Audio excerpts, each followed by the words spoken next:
How to knit the honeycomb cable stitch. The honeycomb cable stitch is an interesting cable pattern that emulates the hexagonal shapes of the honeycomb. It creates a dense fabric that is great for sweaters, pillows, and blanket designs.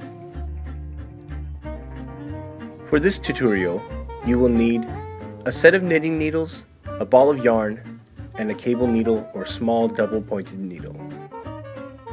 For this pattern, you will need to know the following techniques: knit, purl, cable 4 back, cable 4 front.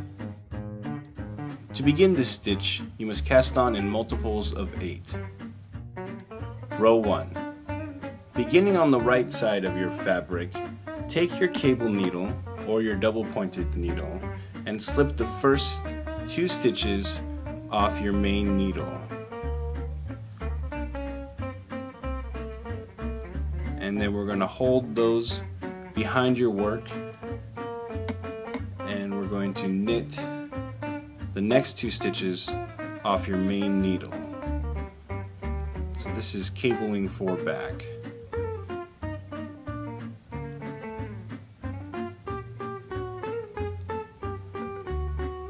Okay, and you can either slip the stitches back onto your main needle, or you can just knit them off of your cable needle.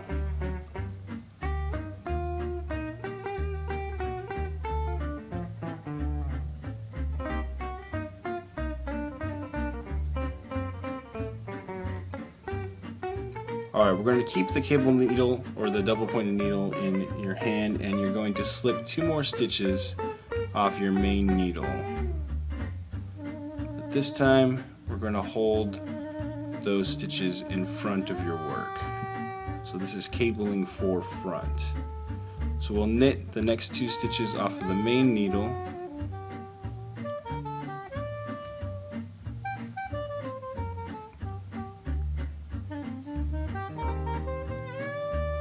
and then the stitches off of the cable needle.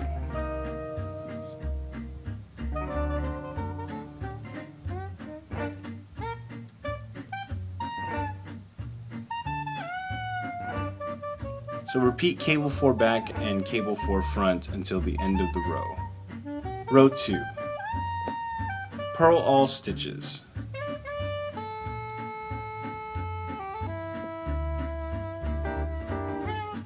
Row 3. Knit all stitches. Row 4. Purl all stitches. Row 5. Take your cable needle and slip the first 2 stitches off your main needle. And pull those to the front of your work, so we'll be cabling 4 front. Then take your knitting needle and knit the first 2 stitches off your main needle.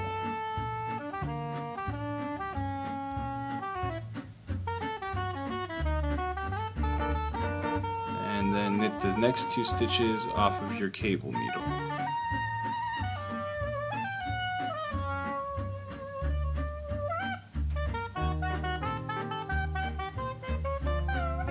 Then we'll take our cable needle and we'll slip the next 2 stitches off our main needle,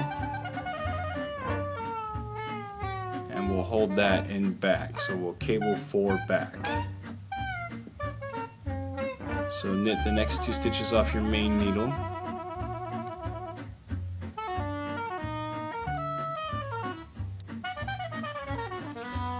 and then the 2 stitches off of your cable needle.